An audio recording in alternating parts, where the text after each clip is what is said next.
لیکن اصل بات جو ہے میں آپ کو بتانا چاہتا ہوں، یہ ہے سائیڈ ایشو. اصل ایشو ہے فلسطین کا جو شروع ہونے والا ہے. بھٹی دہکے گی وہاں.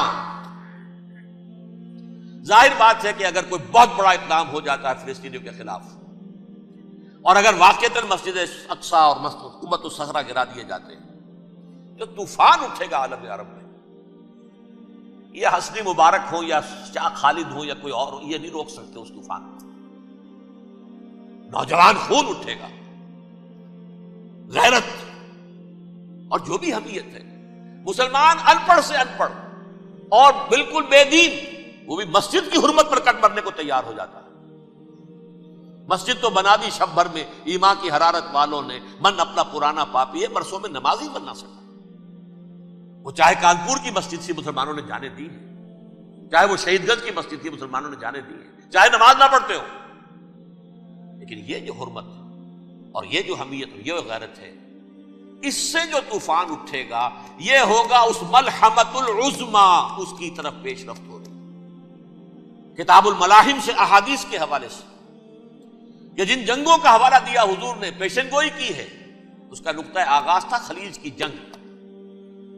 صدام حسین نے اسے کہا تھا یہ مدر آف وارز ہے، ام المحارب، یہ ایک جنگ نہیں ہے.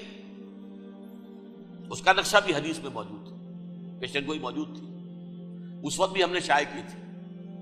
لیکن اس میں جو جنگ اب ہونے والی وہ الملحمۃ العظما. ملحمہ کسے کہتے ہیں؟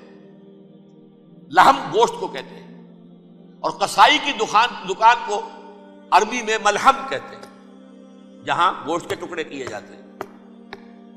آج کل مشینوں سے ہوتے ہیں، اب جو ہے وہ ہاتھ سے چھریوں سے نہیں ہوتے، لیکن ٹکڑے ہو رہے ہوتے ہیں، جسموں کے چیتھڑے اڑ رہے ہوتے ہیں. ملحمہ، یہی لفظ استعمال کیا تھا حضرت سعد ابن عبادہ نے رضی اللہ تعالی عنہ یوم فتح مکہ.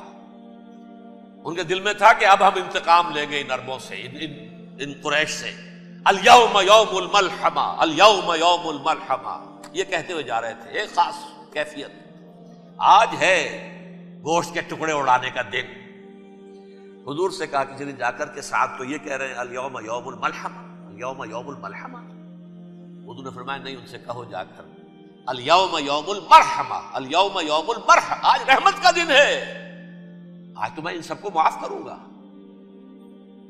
لا تثریب علیکم اليوم، میں تم سے وہی بات کہہ رہا ہوں جو میرے بھائی یوسف نے کہی تھی اپنے بھائیوں سے. اذهبوا فانتم الطلقاء، جاؤ تم سب کے سب آزاد.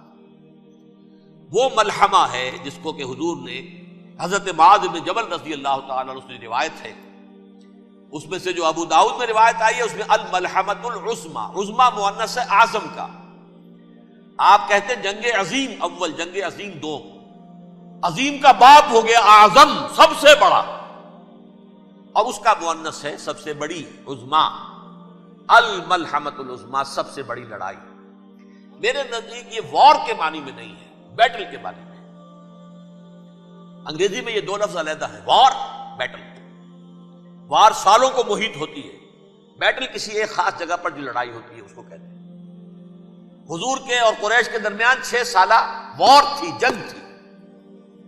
لیکن battles, battle of Uhud, battle of Badr, یہ بیٹلز تھی، لڑائیاں تھی. تو عظیم ترین جنگ شاید اس اعتبار سے نہ ہو جیسے کہ ورلڈ وار 1 اور ورلڈ وار 2، یعنی اس کی وسعت کا اتنا معاملہ نہیں اور طوالت کا نہیں. لیکن جو لڑائی جو ہے بیٹل ہونی ہے، جس کو کہ یہ لوگ، یا چونکہ میں نے کہا تھا شروع میں کہ سرما ہے میری آنکھ کا خاک حجاز و ہول قدس، نیو ٹیسٹمنٹ کی آخری کتاب ہے the book of revelation, revelation of saint John. اس میں آرمگیڈون کہا گیا ہے.